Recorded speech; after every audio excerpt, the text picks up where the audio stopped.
안녕하세요. 저는 원주기독병원 심장내과 조동혁이라고 합니다.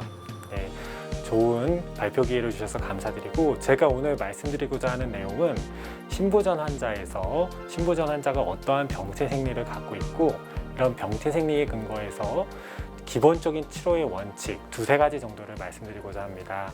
네, 제가 오늘 말씀드릴 내용이 선생님들에게 환자들을 진료하는 데 있어서 도움이 되었으면 좋겠습니다. 감사합니다. 네, 저는 오늘 신부전의 치료, 기초부터 알아보자 라는 제목에 대해서 말씀을 드리고자 합니다. 저희 신부전 아카데미에서 총 8개의 주제가 준비되었습니다. 제가 오늘 말씀드릴 내용은 그 세 번째, 신부전의 치료, 기초부터 알아보자 내용인데요. 제가 말씀을 드리고 그 뒤에 2명의 교수님께서 신부전 치료에 있어서 생존율을 개선시키는 약물, 그리고 증상 개선을 위한 약물을 말씀드릴 겁니다. 그래서 세세한 약제들은 뒤에서 설명이 될 거기 때문에 저는 신부전의 기본적인 병태 생리를 한번 리뷰를 하고, 이 병태 생리에 근거해서 신부전의 치료 원칙이 어떠한 것이 있는지 말씀을 드리고자 합니다. 그래서 제일 먼저 신부전 치료의 패러다임이 어떻게 변화했는지, 그리고 그 신부전의 기본적인 메커니즘, 그 뉴로호르몬al 액티베이션에 대해서 말씀을 드릴 거고요. 이를 억제하기 위한 2가지 원칙, 업타이트레이션과 진료 지침에 근거한 치료, 가이드라인 다이렉티드 메디컬 세라피, GDMT에 대해서 말씀을 드리도록 하겠습니다. 먼저 신부전 증상의 혈력학적 기전을 간단하게 리뷰를 하면은, 일단은 잘 아시는 것처럼 신부전의 발생은 좌심실의 수축 기능과 이완 기능 장애로부터 출발합니다. 좌심실의 이완 기능이 떨어지게 되면 확장기 말 압력이 상승하고, 이어서 연속적으로 그 옆에 있는 챔버들의 압력이 상승하면서 결국 폐우열과 그리고 전신 부종이 발생하게 되고, 또한 수축력이 감소하면서 심박출량이 감소하게 됩니다. 이 그림은 이제 보신 선생님도 있을 텐데 해리스네 내과 교과서에 나오는 그림입니다. 왼쪽에 있는 그림이 뜻하는 바는 먼저 인덱스 이벤트, 언컨트롤드 하이퍼텐션이나 그리고 심근경색과 같은 이벤트들이 있으면은 심장의 수축력이 감소하기 시작합니다.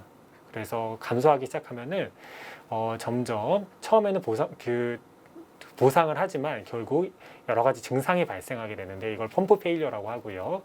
이렇게 심장의 수축력이 감소하게 되면은 스트로크 볼륨이 감소하기 때문에 컴펜세이터리 메커니즘이 우리 몸에 존재합니다. 그 컴펜세이터리 메커니즘 중에 가장 중요한 2가지를 오늘 말씀드릴 건데요. 심장에 이제 여러 가지 중요한 대혈관에 바로 리셉터들이 있는데, 이 리셉터에서 스트로크 볼륨이 감소한 거를 뇌로 신호를 어페런트 시그널을 보내면은 뇌에서 강력한 교감신경의 항진 신호를 보냅니다. 첫 번째는 고감신경의 항진이 컴펜세이터 메커니즘의 첫 번째고요. 그 2번째는 교감신경 항진에 따라서 레닌, 엔지오텐신, 알도스테론 시스템이 항진되게 됩니다. 이러한 교감신경 항진과 레닌, 엔지오텐신, 알도스테론 시스템의 항진은 인류를 비롯한 여러 동물이 진화 과정에서 생존을 위해서 필수적인 과정이었습니다. Fight or Flight Response라고 하는데요. 이렇게 야생에서 야수를 만났을 때 싸울 것인가 아니면 재빠르게 도망갈 것인가 판단하고, 여기에 모든 에너지를 쏟기 위해서 움직이는 데 필요한 심장이나 골격근이나 이런 데는 활발하게 만들고, 장이나 스킨으로는 블러드 플로우를 감소시킵니다. 이런 Fight or Flight Response는 우리가 생명이 위험받는 순간에 생존을 위해서 필수적인 리스폰스이지만, 이러한 리스폰스가 장기적으로 수년에 걸쳐서 계속 신부전 환자의 스트로크 볼륨이 감소하기 때문에, 이런 경우 이런 리스폰스가 오버 액티베이션이 돼 있다면 어떠한 영향을 미치게 될까요? 이게 신부전의 병태 생리를 이해하는 첫 번째 발걸음인데요.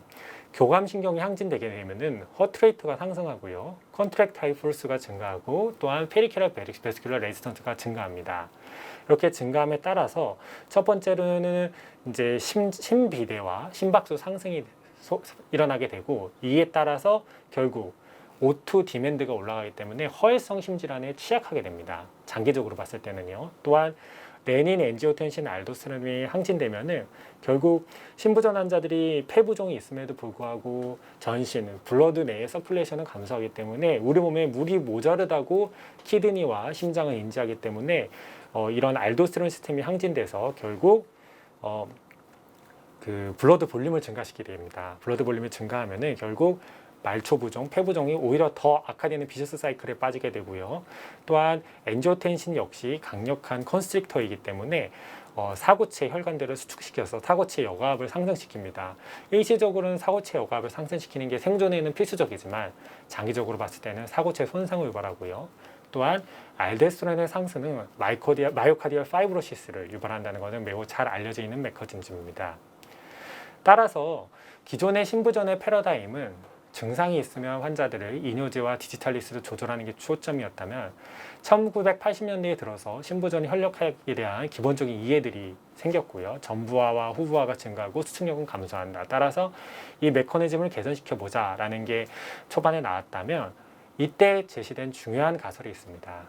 과연 이 교감신경과 레닌, 엔지오텐신, 알도스테론 시스템을 인위적으로 억제시키면은 롱텀 모탈리티에 베네핏이 있지 않을까. 왜냐하면은 일시적으로 파이시나 플라잇 같은 위기 상황에서는 이런 메커니즘이 유용하지만 장기적으로는 심혈관계에 안 좋은 이유와 관련이 있을까라고 이제 가설을 세운 거죠. 그래서 여러 가지 연구들이 존재합니다. 조금 글씨가 작은데요. 첫 번째 1980년대 초반에 나왔던 연구가 VFT 연구입니다. 바소 다이얼레이터를 신부전 환자에서 투약을 했고 바소 다이얼레이터를 투약해서 애프터로드를 인위적으로 감소시켰더니 모탈리티가 개선되더라. 이런 연구가 나왔고요. 그리고 이제 뉴로 호르몬al 액티베이션이 있기 때문에 결국 AC 이니비터나 ARB를 투약했을 때 모탈리티 베네핏이 있을까라는 연구가 곧이어서 나왔고 모탈리티 베네핏이 증명이 됐고요. 잘 아시는 것처럼 이어서 베타블로커 연구들이 나와서 교감신경을 억제시키는 것 역시 모탈리티 베네핏을 보여주었습니다. 이어서 나왔던 연구가 미네랄로 콜티코이드 리셉터 안타고니스트 MRA인데요. 스피로나노락톤이죠. 이거를 투약했을 때 역시 모탈리티 베네핏을 보여주어서 이러한 뉴로호르모널 액티베이션을 억제시키는 것은 장기적인 신부전 환자의 모탈리티 개선에 도움이 된다는 게 현재 신부전 치료의 가장 기본이 되는 백그라운드가 되겠습니다. 다시 한번 말씀드리지만 신부전 치료의 핵심은 이 뉴로호르몬 액티베이션이 단기적으로는 도움이 되지만 장기적으로는 모탈리티와 관련이 있기 때문에 이를 억제시키는 건데요. 이를 이제 억제시키는 게 원칙이라고 말씀드렸고 억제시키는 방법에 대해서 어떠한 방법으로 해야 될까에 대해서 말씀을 드리겠습니다. 일단은 교감신경과 레닌, 엔지오텐신, 알도스테론 체계를 억제하는 게 약제들이 있고요. 또한 2010년대에 들어서 밝혀진 거는 네트릭 유레틱 펩타이드가 그 교감신경과 레닌, 엔지오텐신은 몸에 안 좋은 호르몬들이라면은 네트릭 유레틱 펩타이드는 신부전 환자에서 모탈리티의 개선과 관련이 있는 호르몬으로 밝혀졌기 때문에 이를 항진시키는 약제, 즉 아르니 역시 네플릴리신 이니비터가 개발이 되었고요. 자세한 약제에 대해서는 뒷시간에 설명이 있을 겁니다. 그래서 이 교감신경은 억제하고 레닌, 엔지오텐신, 알도스테론은 억제하고 네트리우레틱 펩타이드를 올려주는 약제를 쓰게 되고요. 세세한 약제들은 다음과 같고 이 약제들에 대해서는 다음 시간에 강의가 있을 겁니다. 그래서 이런 하프랩 환자, 하트 페일리어 위드 리듀스드 이젝션 프랙션 환자들을 치료하는 데 있어서 이게 2016년 유럽 가이드라인인데요. 여기 한번 자세히 한번 다시 보겠습니다. 증상이 있는 하프랩 환자를 보게 되면은 첫 번째로 해야 될 거는 ACE 이니비터와 ARB 그리고 베타블로커를 투약하는 건데 여기에 보시면은 톨러러블한 도저까지 증량 이런 말이 있습니다. 이 말의 뜻은 굉장히 잘 이해를 하셔야 되고 신부전을 치료하는 가장 중요한 원칙 중에 하나입니다. 즉 신부전 치료 약제는 증량을 해야 됩니다. 업타이트레이션을 하는데요. 환자가 견딜 수 있는 최대 용량을 투약하는 게 원칙입니다. 생각보다 환자가 마르고 혈압이 낮더라도 업타이트레이션에 잘 버티는 경우가 많고요. 이 업타이트레이션을 하는 이유는 반대로 생각하면 우리가 고혈압 환자를 ARB나 베타블로커를 쓰는 데 있어서 저희는 목표 혈압까지만은 약제를 쓰지 굳이 업타이트레이션을 하려고는 하지 않습니다. 하지만 신부전 환자에서는 이 업타이트레이션의 원칙이 있는 거는 신부전 환자에서 이 뉴로호르몬 액티베이션이 훨씬 더 고혈압 환자보다 심하고 이 뉴로호르몬 액티베이션이 롱텀 모탈리티와 관련이 있고 이러한 그 뉴로호르몬 액티베이션을 가능한 많이 억제하는 것이 모탈리티 베너핏이 있기 때문에 업타이트레이션의 원칙이 존재합니다. 이 업타이트레이션의 원칙이 기반이 되는 연구를 간단히 몇 개 말씀드릴 건데요.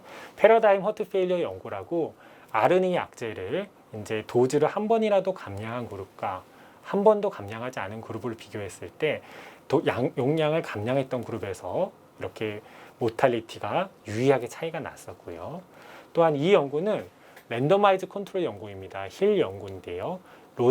하프랩 환자에서 로잘탄 50mg과 한쪽은 150mg, 인위적인 업타이트레이션 없이 인위적인 용량을 결정해서 두 군을 용량을 그대로 가면서 비교한 연구입니다. 예상대로 인위적으로 고용량을 투약하였을 때 카디오베스큘러 아웃컴이 호전되는 결과를 보여주었고, 베타블로커 연구 역시 용량이 늘어나면 늘어날수록 LVEF가 더 증가하고 그리고 6month 모탈리티가 유의하게 감소하는 결과를 보여주었고요. 역시 레지스트리 연구에서 타겟 도즈에 도달한 그룹과 도달하지 않은 그룹을 비교했을 때 ACE 이니비터나 ARB는 모탈리티를 타겟 도즈에 도달했을 때 모탈리티 베네핏이 있었고, 베타블로커 역시 모탈리티 베네핏이 있는데, 베타블로커는 이제 고령의 환자에서는 사이너스 브레디카디아나 AV 블락 그리고 아스마, COPD 익세서베이션 같은 부작용이 있기 때문에 고령에서는 타겟 도즈로 도달하는 게 뉴트럴했다는 결과가 있고, 영 페이션트에서는 타겟 도즈에 도달하는 게 훨씬 유리하다는 게 지금까지 좀 어느 정도의 컨센서스인 것 같습니다. 다시 말씀드리면 AC 이니비터 ARB나 베타블로커 모두 가능하면 고용량을 투약하는 것이 부작용이 없는 선에서 중요하다는 것을 말씀을 드리고요. 그렇다면은 언제까지 늘려야 되나, 톨러러블하다의 기준이 뭐냐? 이거는 이제 우리나라 신부전 레지스트리 연구에서 나온 연구 결과인데, 혈압이 또 너무 떨어지면 모탈리티가 증가하는 결과를 보여주고 있기 때문에 환자가 톨러러블하다는 거는 저는 꼭 물어보는 건 올소스테틱 디즈니스를 계속 환자들한테 물어봅니다. 환자가 인위적으로 앉았다가 일어나는 순간에 어지럽지는 않은지, 일상시에 혈압 떨어지는 것 자체보다도 이런 올소스텍 디즈니스가 있으면은 환자가 톨러러블하지 않다고 판단을 하고, 그런 게 없으면 가능하면 이 신부전 약제들을 가능하면 업타이트레이션을 하려고 하고 있습니다. 세세한 약자의 업타이트레이션은 뒤 시간에 나올 겁니다. 그 다음에 말씀드릴 거는 진료 진침에 근거한 치료, GDMT라고 하는데요. 이 GDMT라고 이제 좀 말이 좀 어렵긴 하는데, 결국 신부전의 치료에 있어서 모탈리티 베네핏이 있는 약제들을 최대한 많이 쓰라는 겁니다. 하나의 약제를 업타이트레이션 하는 것도 중요하지만, 또한 각각의 약제들이 메커니즘이 다르기 때문에 이 메커니즘이 다른 약제들을 각각 여러 군데서 건드려주면 신부전의 복잡한 병태 생리를 호전시키는 데 도움이 되기 때문에 다양한 약제를 쓰라는 개념이고요. 기본적인 가이드라인을 다시 보시면 첫 번째로 써야 될 거는 ACE 이니비터 ARB와 베타블로커이고, 그 다음에 쓸 약제는 미네랄로 콜티코이드 리셉터 안타고니스트, 그래도 이제 계속 환자가 증상 있으면 아른이나 이바브라딘 같은 약제를 쓰는 것이 필요하겠습니다. 그래서 실제로 이런 GDMT를 받고 있는 환자의 비율이 얼마나 될까요? 이제 저희 병원 선생님께서 진행했던 연구인데, ACE 이니비터나 ARB는 우리나라에서는 이제 복용률이 60%에서 80% 사이로 나왔고, 베타블로커는 약물 복용의 충실도가 훨씬 적습니다. 40-50%밖에 복용하지 않았고요. 그래서 이렇게 이런 약제를 쓰는 것이 굉장히 중요하지만 실제로는 안 쓰는 환자들이 꽤 많기 때문에 이 약제들을 하나라도 더 쓰는 것이 중요하고요. 2017년에 우리나라에서 나온 연구 역시 베타블로커가 50%, 그리고 ACE 이니비터 ARB가 68%로 아직까지 이렇게 모탈리티 베네핏이 있지만 생각보다 사용하는 비율이 좀 부족하다라는 것을 알 수가 있고요.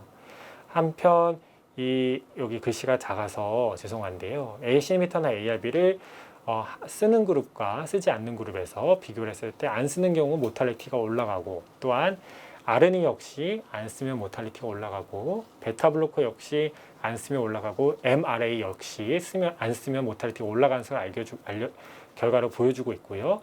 또한 약제의 개수가 증가하면 증가할수록 결국 모탈리티 베네핏이 있다는 것을 보여주는 그래프가 되겠습니다.